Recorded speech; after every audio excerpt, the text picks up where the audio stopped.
तथागत भगवान गौतम बुद्ध, त्यांचा धम्म व त्यांचा सावक संघ ह्या 3 रत्नाला अभिवादन. बोधिसत्व भारतरत्न डॉक्टर बाबासाहेब आंबेडकर यांच्या धम्मक्रांतीला पंचांग प्रणाम. उपस्थित उपासक उपासिका, ऑनलाईन बघणारे उपासक आणि उपासिका यांच्या प्रति मंगल मैत्री.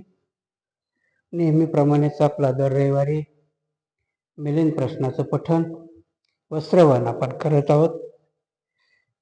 मागच्या वेळेस आपण विहार बांधून विधवजनाला दान केलं पाहिजे असा हा डुईल प्रश्न आपण बघितला होता, पण ते नागसेनाने त्याची उत्तरं दिली होती. आपण विवेचनामध्ये बघितलं होतं की 2400-2500 वर्षापूर्वी राजा मिलिंदाने विचारलेला प्रश्न आजही आपल्याला जशाला तसा लागू पडतो. बऱ्याचशा ठिकाणून वेगवेगळी उत्तरं येतात आपल्याला. काही लोक वेगळ्या पद्धतीने विचारतात. हे कुठले होते तर मला गावाचं नाव आठवत नाही, पण त्यांच्या विहारावाल्यांचा प्रश्न आला की भंतेजी, आम्ही विहार तर बांधून केलं, तुम्ही म्हणता विधवजनाला दान केलं पाहिजे, तर विधवजनाची व्याख्या काय असेल? आता मला प्रश्न पडला की त्यावेळेच्या बुद्धाने विधवजन कोणाला म्हटलं होतं तर भिक्षूला म्हटलं होतं, कारण ते भिक्षूला दान केलं पाहिजे. आता विद्वत्तेची व्याख्या तुमची जर वेगळी असेल आणि शिकला सवरलेला PhD झालेला खूप बुक शिकलेला याला विद्वान म्हणायचं असेल आणि त्याला जर विहार दान करायचं असेल, त्या विहाराचं काय होईल मला माहिती नाही. आणि म्हणून बुद्धाच्या व्याख्यामध्ये विद्वजन म्हणजे भिक्षू. आताचे भिक्षू विद्वान नसतीलही, कारण विद्वान बनणं ही एक प्रक्रिया आहे. आईच्या पोटातून कुणीही विद्वान जन्माला येत नाही. बुद्धही आईच्या पोटातून बुद्ध होऊन जन्माला येत नाही, बोधिसत्व होऊन जन्माला येतात आणि नंतर बुद्ध होतात. आणि म्हणून आता त्यांच्या गावाचं नाव मला आठवत नाही, परंतु त्यांनी कुणी हा प्रश्न विचारलाय तर आजच्या परिप्रेक्षामध्येही विद्वान म्हणजे भिक्षूच म्हणताय. कारण विद्वानाची व्याख्या भगवान बुद्धाला जी अपेक्षित होती ती आताच्या विद्वानाला पटलेली नाही. कारण बाबासाहेबही स्वतःला विद्वान नाही म्हटले, तर बाबासाहेब स्वतःला सदाचारी म्हटले. आणि म्हणून विद्वानाची व्याख्या करत असताना त्याला आचरणाची जोड द्यावा लागेल. कारण डोक्यात विद्वान आहे आणि आचरणात जर वेगळा माणूस आहे तर त्याला विद्वान म्हणता येणार नाही. कारण विद्वान, मी कालच्या प्रवचनात तेच सांगितलं होतं की बाबासाहेब स्वतःला समाजसेवकही म्हणून घेत नाही. बाबासाहेब स्वतःला पुढारी म्हणतात. एका प्रवचनामध्ये ते स्पष्ट सांगतात, मी समाजसेवक नाहीये, तुमची सेवा करायचं कॉन्ट्रॅक्ट मी घेतलेलं नाहीये, पण समाजाला दिशा देण्याचं काम आहे म्हणून मी पुढारी आहे. तशीच विद्वानाची व्याख्या करताना विद्वानाबरोबर त्याला जसं ज्ञान अपेक्षित आहे, प्रज्ञा अपेक्षित आहे, तसं आचरणही अपेक्षित आहे. आणि म्हणून बाबासाहेबांनी सांगितलं किंवा कबीरांनी सांगितलं, तुकारामांनी सांगितलं, तेच बोले तैसा चाले त्याची वंदावी पावले. आणि म्हणून बाबासाहेब जसं बोलले तसं वागले. बुद्धानेही आचरण केलं नंतर सांगितलं. आणि म्हणून विद्वानाची व्याख्या करत असताना प्रज्ञावंत असावाच, परंतु आचरणाने शीलवान असावा, सदाचारी असावा, त्याला आपण विद्वान म्हणतो. म्हणून एकही वर्ग न शिकलेले गाडगे बाबा हे विद्वान होते, प्रज्ञावान होते. आणि ही व्याख्या किंवा हे प्रमाणपत्र स्वतः विद्वान असलेले बाबासाहेब देतात गाडगे बाबाला. आणि म्हणून ज्या कोणीही मला हा प्रश्न विचारला की दान, भिक्षूला दान किंवा विद्वानाला दान विहार करावं, आत्ताचे भिक्षू त्या पात्रतेचे आहेत की नाही आहेत, परत मी सांगेल की ही वेळ त्यांची परीक्षा घेण्याची नाहीये. परीक्षा घ्यायला तुम्हाला कोरम तरी पूर्ण व्हावं लागेल. तुमच्याकडे तो कोरमच नाही अजून. पाहिजे तेवढे भिक्षू आहेत का? नाहीयेत. आणि तुम्ही जर त्या भिक्षूची परीक्षाच घ्यायला लागले तर आहे ते वापस जातील. आणि जे प्रज्ञावान आहेत ते डोंगरात जाऊन बसतील. दोनच गोष्टी होऊ शकतील ना. एक काय म्हणेल, सामने राहील, तुम्ही त्याची परीक्षा घ्यायला बसला तर तो म्हणून जाऊ द्या बाबा, हे तुमचं चिवर घ्या, मी माझ्या माघारी जातो. आणि जो खरोखर भिक्षू आहे ते म्हणत समाजाला माझी किंमत नाही, तो डोंगरात जाऊन आपला निर्वाण प्राप्त करण्याच्या भानगडीत कळेल. म्हणून आता तुम्हाला भिक्षूच्या विद्वत्तेची परीक्षा घेण्याची वेळ नाही आहे, ते त्याच्यामधूनच येतील. आणि म्हणून बाबासाहेबाला प्रशिक्षित भिक्षू अपेक्षित होता. दुर्दैव बाबासाहेबाला ते एक ट्रेनिंग कॉलेजही काढायचं होतं. एका भाषणामध्ये बाबासाहेब बोललेले आहेत. कारण बाबासाहेब सांगतात, मला वाटतं हे भाषण त्यांनी महाबोधी सोसायटीच्या नियतकालिकामध्ये एक भाषण आहे त्यांच्यावाला, मी वाचलं ते. आता नेमकं कधीच आहे, मला वाटतं बौद्ध व्हायच्या अगोदरच आहे, 1950चं आहे. आणि त्यावेळेस बाबासाहेब म्हणतात की तुम्हाला भारतामध्ये जर बौद्ध धर्म वाढवायचा असेल तर 4 गोष्टी अपेक्षित आहेत. तर काय अपेक्षित आहेत? तर बाबासाहेब म्हणतात की धम्म शिकवणारा भिक्षू हा प्रशिक्षित असला पाहिजे. जर हा पुरोहित प्रशिक्षित नसेल तर पुढच्या समाजाला तो धम्म व्यवस्थित शिकवणार नाही. बाबासाहेब दुसरं म्हणतात की तुमची बौद्धाची याची, कारण महाबोधी सोसायटी ही जागतिक लेवलची सोसायटी आहे आणि तिच्यामध्ये भाषण करताना बाबासाहेब सांगतात की तुम्हाला जर धम्माचा प्रचार आणि प्रसार करायचा असेल तर भिक्षू संघामध्ये आमूलाग्र बदल करावा लागतो. संघटनेमध्ये आता आमूलाग्र बदल बाबासाहेबांनी अपेक्षित केलेले आहेत. आपल्यात बदल झालेत का? नाही झाले. कारण आमच्यातले अर्धे भिक्षू स्थविरवादी, अर्धे भिक्षू महायानी, आणि नंतर आमच्या मनाला येईल तसं आहे. बाबासाहेब म्हणतात ते नाही, तुम्हाला आमूलाग्र बदल करावा लागेल. आणि जशी बुद्धानी भिक्षू संघामध्ये शिस्त होती त्या प्रकारची शिस्त पाळावं लागेल. आणि चौथी गोष्ट तर तो जागतिक लेवलचा संघ निर्माण करावा लागेल. तर तुम्हाला भिक्षू संघाला प्रशिक्षित केल्याशिवाय तुमचा धम्माचा प्रचार आणि प्रसार होऊ शकणार नाही. परंतु दुर्दैवाने बाबासाहेब आपल्यात जास्त काळ राहू शकले नाही आणि त्याच्यानंतर मात्र प्रत्येकाने बुद्ध धर्माची व्याख्या आपल्या परीने केली. भिक्षू संघही आपापल्या परीने चालायला लागला आणि वेगवेगळे भिक्षू संघ निर्माण झाले. व्हायला पाहिजे.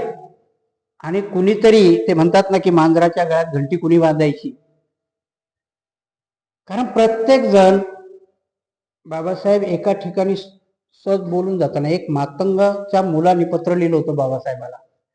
प्रश्न आताचाच नाहीये, त्यावेळेस पण मातंगाने बाबासाहेबाला प्रश्न विचारून तो मुलगा विचारतोय, त्याचं नाव मला आठवत नाही, तो प्रश्न विचारतोय बाबासाहेबाला की बाबासाहेब तुम्ही महाराजच पुढारी आहात. बाबासाहेब 2-3 वेळेस त्याचं उत्तर देत नाही, पण तो नंतर मग म्हणतो की ह्या उत्तरावरूनच मला कळतंय की तुम्ही महाराजचे पुढारी आहात.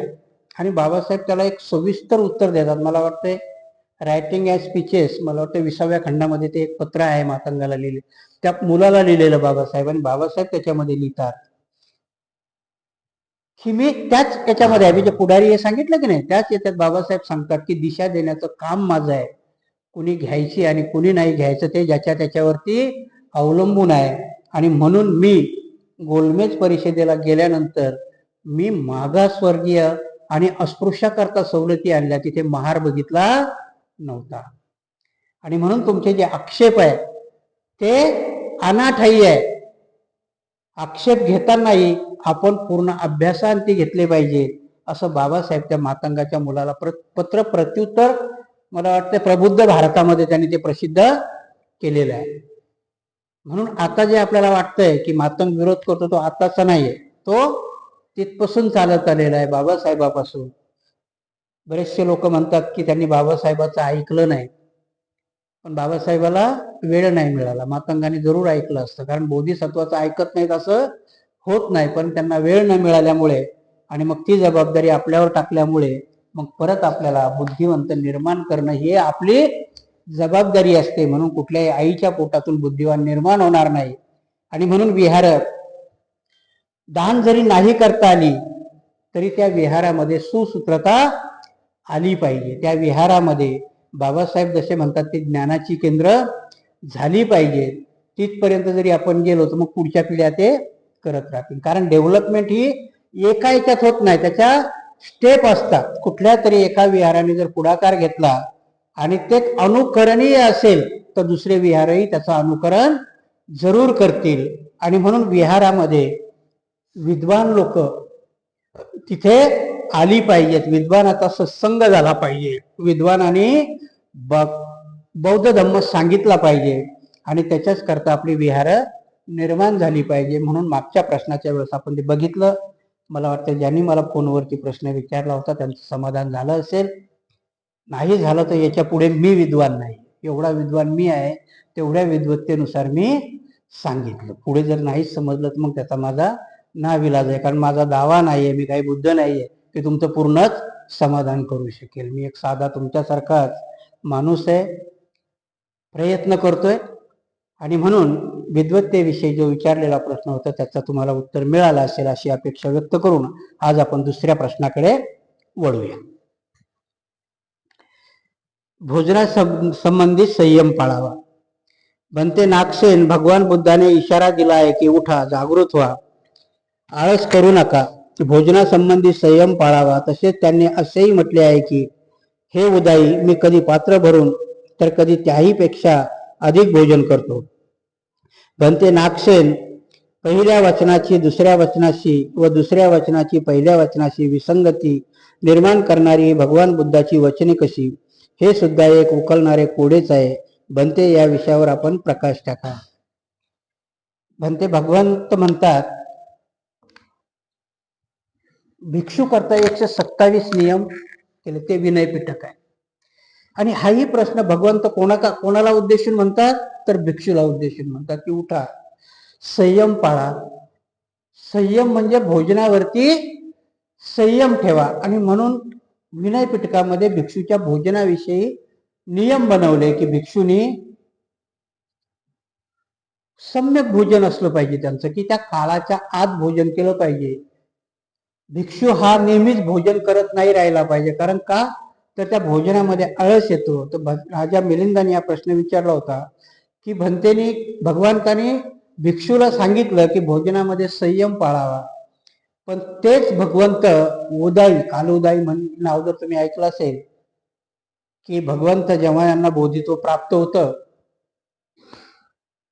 आणि भगवंताला निमंत्रण देण्याकरता राजा शुद्धोधन प्रत्येक माणूस भगवंताकडे पाठवतो, पण जोही दूत भगवंताकडे पाठवला जातो तो भगवंताच्या सभेत बसतो आणि भिक्षू होतो, परत काही जात नाही. असे बरेचसे दूत भगवंताकडे पाठवलेले असतात शुद्धोधनाने, आणि प्रत्येक जण येतो आणि दीक्षा घेऊन भिक्षू बनतो, तो काही परत जात नाही. पण हा कालउदाई जो आहे त्याला भगवंत सांगतात की बाबा रे, तू बालमित्र आहेस भगवंताचा, तूही तिथे जाऊन भिक्षू होणार आहे मला माहिती आहे, पण भिक्षू व्हायच्या अगोदर मात्र माझा निरोप त्यांच्यापर्यंत दे. आणि तो कालउदाई जेव्हा भगवंताकडे येतो, भगवंताला निरोप देतो, तोही भिक्षू होतो, परत जात नाही, भगवंताला निरोप देतो. त्याच कालउदाईला भगवंताने हे सांगितलेलं आहे की मी कधी कधी भिक्षा पात्र भरून भोजन करतो, त्याच्यापेक्षा जास्तही करतो. मग राजा मिलिंदाने ह्या दोन प्रश्नाचा उलगडा नागसेनाकडे मागितला की भगवंत एका ठिकाणी भिक्षूला सांगतात की संयम पाळा, भोजनाशी संयम पाळा, आणि दुसऱ्या ठिकाणी ते उदाईला सांगतात की मी भिक्षा पात्र भरून जेवण करतो, कधी कधी त्याच्यापेक्षा जास्तही करतो. तर हे दोन प्रश्नाची काही संगती लागत नाही, तर ही आम्हाला समजावून सांगा, कारण तुमच्यासारखा बुद्धिमान माणूस परत जन्माला येईल किंवा नाही सांगता येत नाही. आणि भगवंताच्या ह्या वचनाचे म्हणते नागसेन कशा प्रकारे उत्तर देतात ते आपण अगोदर बघूया. महाराज, भगवान बुद्धाच्या दोन्ही वचनाचा यथार्थ सत्य आहे. महाराज उठा, जागृत व्हा, आळस करू नका, भोजनासंबंधी संयम पाळावा, असे जे भगवान बुद्धाने सांगितले ते यथार्थ सत्य आहे. सदा सर्व काळ सर्वावर लागू पडणारी ही बाब आहे, यात काही एक खोटे नाही. यावर मुळीच टीका टिप्पणी करावयास वाव नाही. जसे ते सत्य आहे अगदी तसेच भगवान बुद्धाने सांगितले आहे. या सत्यास कोणताही विपरीत अर्थ काढू नये. हे एक ऋषी मुनी भगवान अर्थ प्रत्येक बुद्ध जीन सर्वज्ञ बुद्ध सम्यक संबुद्ध इत्यादी थोर ज्ञानिवंतांनी प्रदर्शित केलेले सत्य आहे. महाराज भोजनात संयम न पाळणारा हिंसा, चोरी, श्रीगमन, खोटे बोलणे, दारू पिणे इत्यादी सर्व दुष्कर्मे करू शकतो. स्वतःच्या मातेस व अर्थ लोकांसुद्धा जीवे मारू शकतो. संघात फूट पाडू शकतो. आणि असा दुष्ट मनुष्य बुद्धाच्या शरीरातून रक्त सांडण्याकरता सुद्धा मागे पुढे पाहत नाही. महाराज भोजनात संयम न पाळल्या कारणाने देवदत्ताने संघात फूट पाडून एक कल्पपर्यंत त्याचे फळ भोगत राहिला. या आणि अशा अनेक गोष्टीचा विचार करून बुद्धाने सांगितले आहे की उठा, जागे व्हा, आळस करू नका आणि भोजनासंबंधी संयम पाळा. पहिल्या या प्रश्नाचं उत्तर देताना भंते नागसेन सांगतात की भगवंताने भिक्षूला तेव्हा एक प्रवचन करताना की भोजनासंबंधी तुम्ही संयम पाळला पाहिजे. तुम्हाला जर आता मी सांगायला केलं की माणूस हा बुद्धिवान प्राणी आहे. बुद्धिवाना बरोबरच तो संवेदनशीलही आहे. जर तुम्ही पशु पक्षात आणि प्राण्यात गेलात तर तुमचं जेव्हा जेव्हा लक्ष त्या प्राण्याकडे जाईल तेव्हा त्याच्याकडून तुम्हाला 2-4 क्रियाच अपेक्षित असतील. कुठल्याही प्राण्याकडे गेला तर तो एक तर भोजन करत असेल किंवा प्रजोत्पादन करत असेल. याच्या पलीकडे त्या प्राण्याजवळ दुसरं काहीही नसतं. आणि म्हणून प्राण्यामध्ये सम्यक संबुद्ध निर्माण होत नाही. सम्यक संबुद्ध हे मानवामध्येच निर्माण होतात. आणि म्हणून भगवंत सांगतात की भोजन ही अशा रोग आहे. मी मागच्या एका प्रवचनात तुम्हाला सांगितलं होतं की भोजन किंवा भूक, भगवंत याला रोग म्हणतात. कारण ही शरीर आले. आताही जर तुम्ही विचार केला तर आपले सगळे उपयोग कशा करताय? बोलताना पण आपण म्हणतो की नाही, टीचभर पोटा करता करतो रे बाबा. हे सगळं पोट किती आहे? टीचभर आहे. परंतु त्याच्याकरता 100 वर्षाचं आयुष्य आपण पाप आणि पुण्याच्या प्रक्रियामध्ये बर्बाद करत असतो. आणि म्हणून भगवंत सांगतात की ह्या क्रियेमुळे तुम्हाला कुठल्याही क्रिया करता येत नाही. माणसाचा संयम सुटतो केवळ भोजनामुळे, त्याच्यावरती नियंत्रण न पाळल्यामुळे. कारण ह्या एका प्रक्रियेमुळेच तृष्णा निर्माण होतात. देवदत्तासारखा माणसानंही केवळ भुके पायी, अजातशत्रूने काय केलं होतं देवदत्ताला? पंचपक्वानाच्या भोजन देत होता ना तो. त्याच्या भिक्षू संघाला त्याला उपहार आणि भोजन देत होता. आणि म्हणून तो असंयमित झाला होता देवदत्त. भगवंत सांगतात की हीच प्रक्रिया कुठल्याही धर्मातला किंवा कुठल्याही रस्त्याने चालणारा, कुठल्याही मार्गावर आरूढ असणारा थोर पुरुष हाच निर्णय घेतो. आणि म्हणून वैदिक काळामध्येही त्यांच्या ऋषींनी क्रिया काय सांगितली होती? उपवास करायचीच क्रिया सांगितली ना. अति उपवास करायची क्रिया सांगितली. जैनाच्या याच्यामध्ये त्यांनी ते सांगितले. जैनामध्ये जीन म्हणतात. आता जो शब्द आला की नाही, जीन म्हणतात.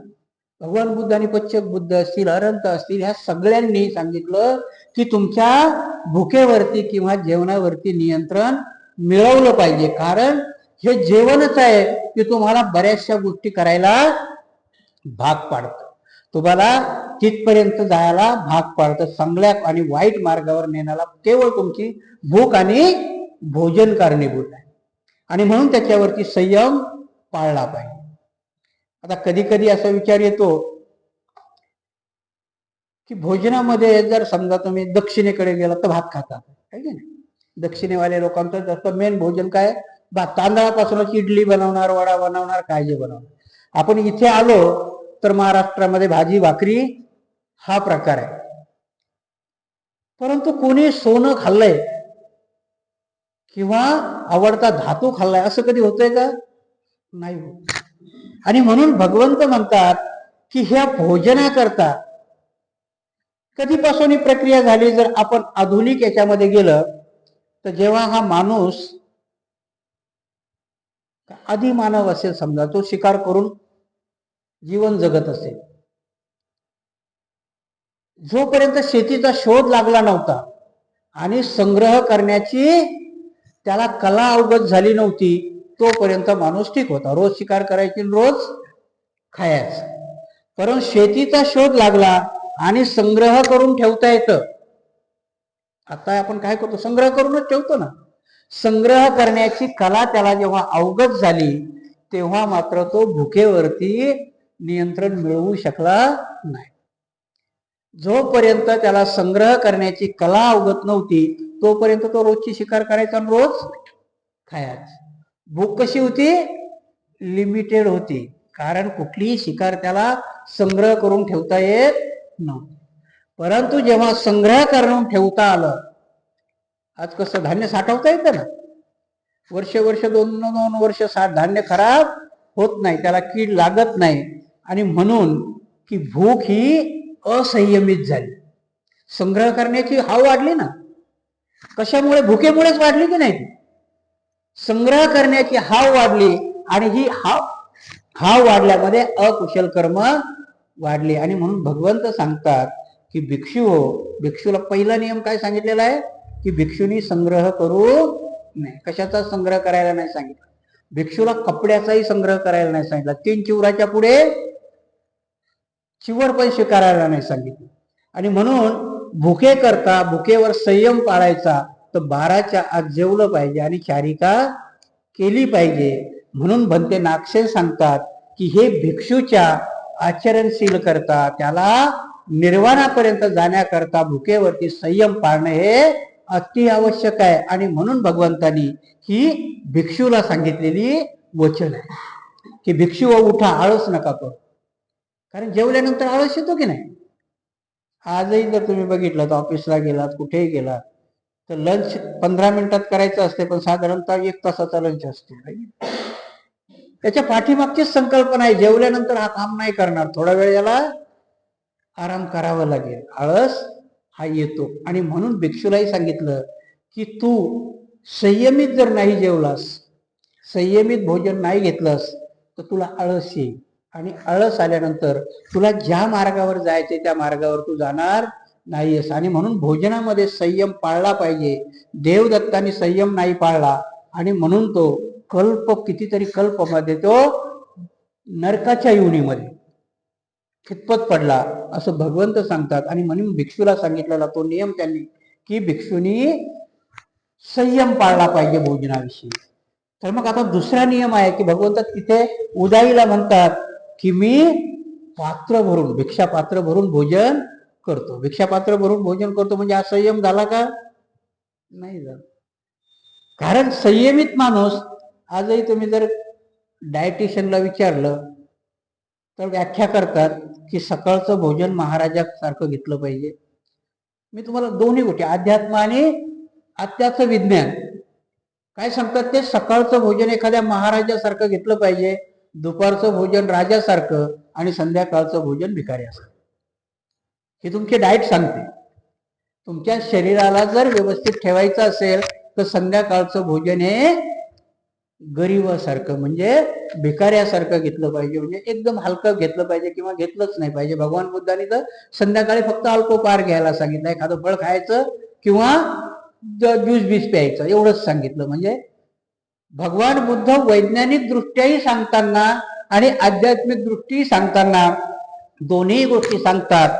आणि मग जर इथे भगवंत त्या उदाईला म्हणत असतील की मी पात्र भरून जेवतो आणि कधी कधी पात्राच्या पेक्षाही जास्त जेवतो, त्याचा काय अर्थ आहे ते आपण बघूया. याशिवाय हे महाराज, भगवान बुद्धाने उदाईस असे सांगितले होते की हे उदाई, मी कधी पात्र भरून किंवा त्याहूनही अधिक भोजन सुद्धा करतो तरीही त्याची स्वतःची बाब होती. ज्यांनी करणीय सर्व कार्य पूर्ण केले आहेत, फळाचा लाभ करून घेतला आहे, त्याचे ब्रह्मचार्य सार्थकी लागले आहे, ज्याचे समस्त मन नष्ट झाले आहेत, जे सर्वज्ञ स्वयंभू संबुद्ध आहेत, त्यांची ही स्वतःची बाब आहे. महाराज ज्यांना उलटी करून घ्यायची आहे, जुलाब घ्यायचा आहे, जलद औषध घ्यायचे आहे, अशा बिमारास पथ्य पाळलेच पाहिजे. त्याचप्रमाणे ज्याला अजून सत्य व्यवस्थले नाही अशा व्यक्तींनी भोजनासंबंधी संयम पाळला पाहिजे. महाराज चमकणाऱ्या उत्तम जातीच्या अगदी शुद्ध मणिरत्ना साफ करण्याची, घासून काढण्याची, किती धुवून काढण्याची मुळीच आवश्यकता नाही. व त्याचप्रमाणे सम्यक संबुद्ध काय करणे योग्य आहे आणि काय अयोग्य आहे ह्या बाबीपासून कितीतरी वर निघून गेले होते. बरोबर आहे बनते नागसेन, आपले म्हणणे मला एकदम पटले. इथे बनते नागसेन सांगतात की भगवान बुद्ध यांनी हे स्वतःविषयी केलेलं विधान आहे. स्वतःविषयी का केलं तर सम्यक संबुद्ध भूक आणि कृष्णा याच्या पलीकडे गेलेले आहे.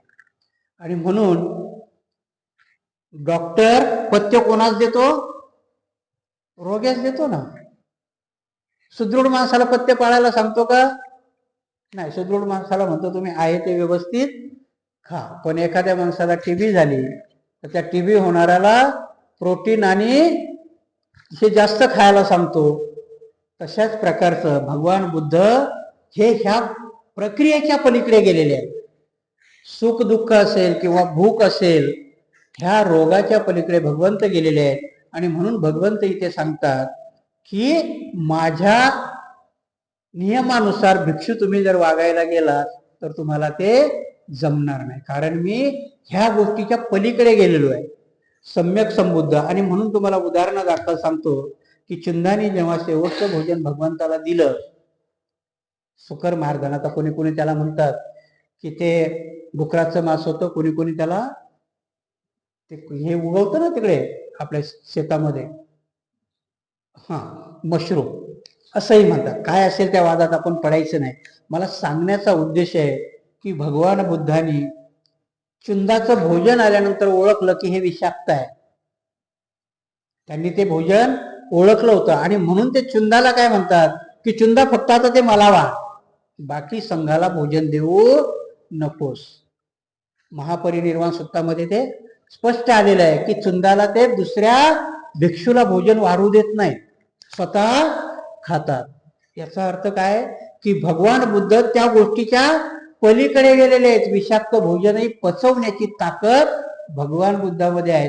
आणि म्हणून ते पात्रभर काय, पात्राच्या वरही जरी जेवले तरी त्याला बाधा होण्यासारखं भगवान बुद्धाचं शरीर नाहीये, ते त्याच्या पलीकडे गेलेले आहे. आणि म्हणून भगवान बुद्धाचं ते वचन उदाईला सांगितलेलं नागसेन सांगतात तेही खरं आहे. कारण त्याचा तो अर्थ आहे की भगवान बुद्ध कुठल्याही तुमच्या लौकिक सुखाच्या किंवा दुःखाच्या पलीकडे गेलेले आहे. भूक आणि जेवण हे भगवंता करता इम्पॉर्टंट गोष्ट नाहीये, महत्वाची गोष्ट नाहीये. म्हणून अरंत असेल किंवा भिक्षू असतील, परत मी साधं उदाहरण तुम्हाला देत असतो, पटते की नाही पटते माहिती नाही. जेव्हा कोरोना आला की नाही, कोरोनामध्ये तुम्ही एखाद्या तरी भिक्षूच्या अंत झालाय बघ, ऐकलंय का? कोरोनामुळे एखादा भिक्षू मेलाय.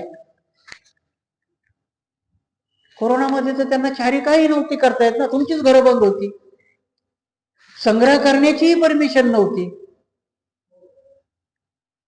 मग भिक्षू मेला का नाही? जे सामनेर होते त्यांनी चिवरं उतरून ते परत गेले. जवळजवळ 70% सामनेरांनी त्यावेळेस चिवरं काढली कोरोना काळामध्ये. परंतु जे उपसंपादित भिक्षू आहेत ते कसे जगले असतील? तुम्ही आजपर्यंत कोणी विचार केलाय का त्याचा? काय खाल्लं असेल? उपाशी 2 वर्ष तर उपाशी नाही राहू शकत ना माणूस. 60 दिवस राहतो वैज्ञानिक दृष्ट्या, 60 दिवस तुम्ही उपाशी राहू शकता. कोरोनाचा काळ 2 वर्ष चाललाय आणि एकही भिक्षू मेलेला माझ्या तरी ऐकिवात नाही. कोरोनाने वयस्कर होऊन मेले असते, पण कोरोनामध्ये मेलात आणि उपाशी राहून मेलाय असा एकही भिक्षू नाही. काय असेल त्याचा अर्थ? हेच आहे, संयम पाळला पाहिजे. आणि म्हणून त्यावेळेसच्या भिक्षूंनी एवढ्या संयमित जीवन जगलेत उपसंपादित भिक्षू. आणि म्हणून जो मला परवाला प्रश्न विचारला की नाही बुद्धिवंत भिक्षू आहेत का, बुद्धिवंताला प्रत्येक गोष्टीतच माहिती असणं हे बुद्धिवंताचं लक्षण नाही. बुद्धिवंताला सगळ्याच गोष्टी माहिती असतील का? आपण काय करतो त्यांच्याकडे की बुद्धिवंताला आपली व्याख्या अशी झाली की भिक्षू म्हटला की त्याला सगळंच माहिती असलं पाहिजे. नाही रे बाबा, त्याला कसं माहिती असेल? सगळं माहिती असायला सम्यक संबुद्ध व्हावं लागेल. सम्यक संबुद्धाला सगळं माहिती असतं, भिक्षूला नाही.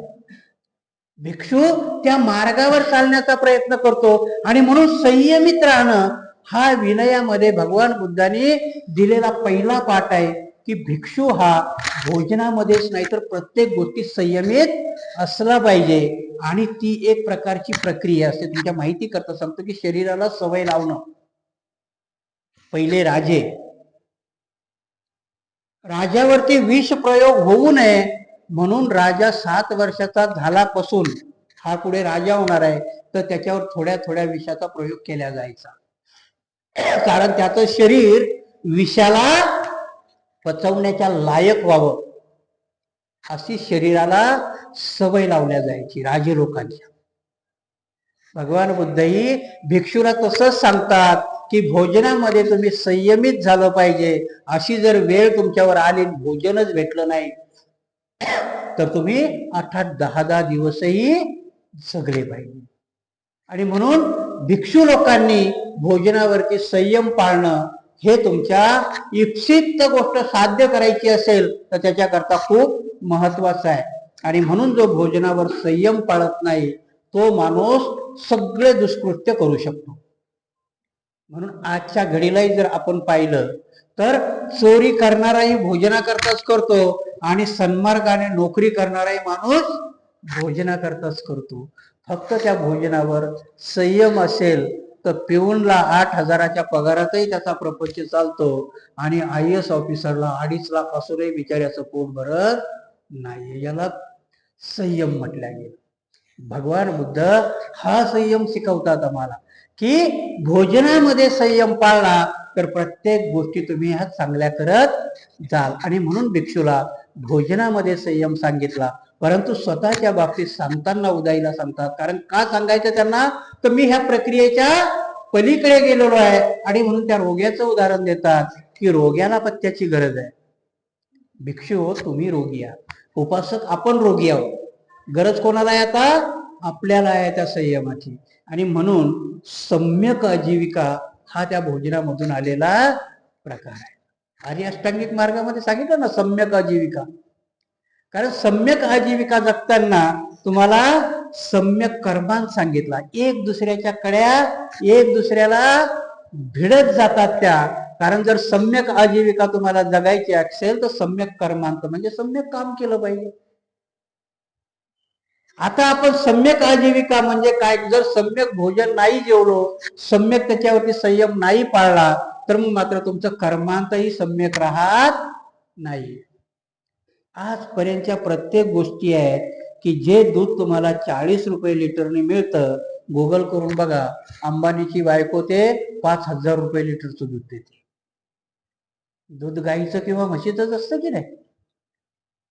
पण सम्यक आजीविका नसल्यावर त्याच्यावरती प्रक्रिया करून तुम्हाला मार्केटमध्ये त्या लेवलला तुमचा माइंड बनवला गेला म्हणून 5,000 रुपये लिटरचं दूधही मार्केटमध्ये विकल्या जातं.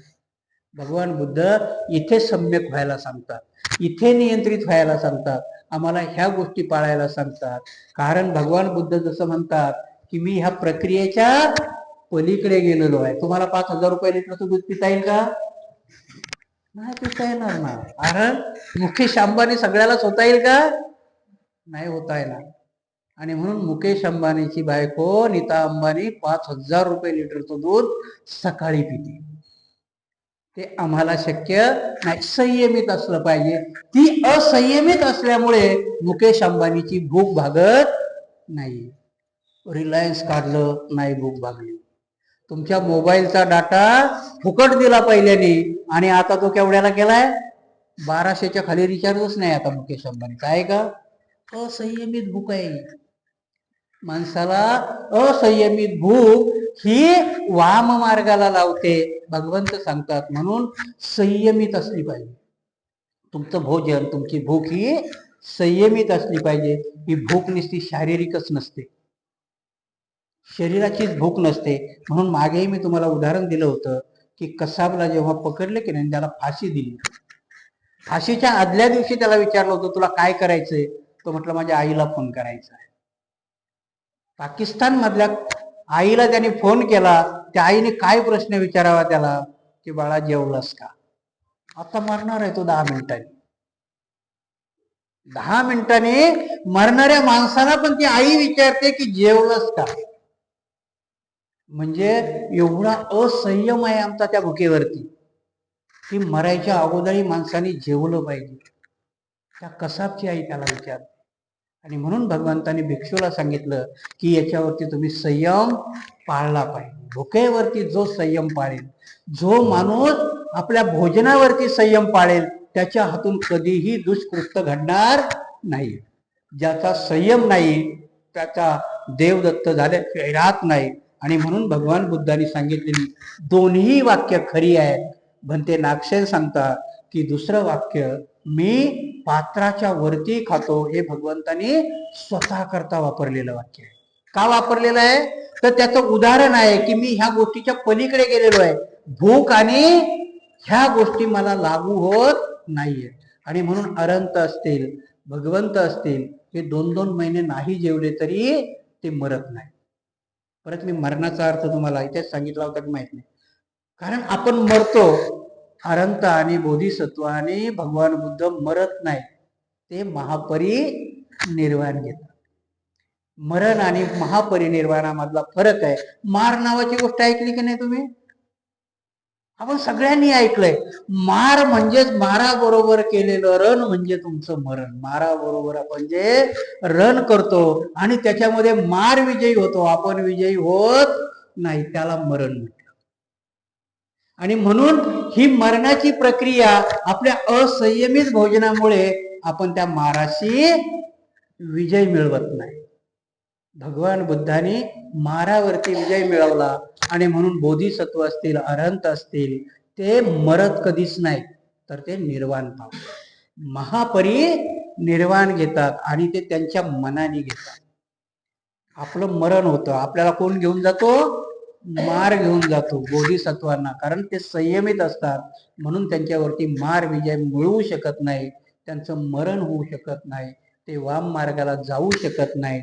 आणि म्हणून भगवंताने भिक्षूला सांगितलेली ही कथा उपासकालाही लागू पडते. कारण उपासकाला कशी लागू पडते? तुम्ही तुम्हाला सांगितलं ना, सम्यक आजीविका आणि सम्यक कर्म, ह्या गोष्टी लागू पडल्यामुळे. आणि म्हणून भगवान बुद्धाचा धम्म वैज्ञानिक आहे आणि भगवान बुद्धाचं कुठलंही वचन खोटं होत नाही. हे राजा मिलिंदाला भंते नागसेनाने जसं समजावून दिलं, माझ्या परीने मी तुम्हालाही समजावण्याचा प्रयत्न केला.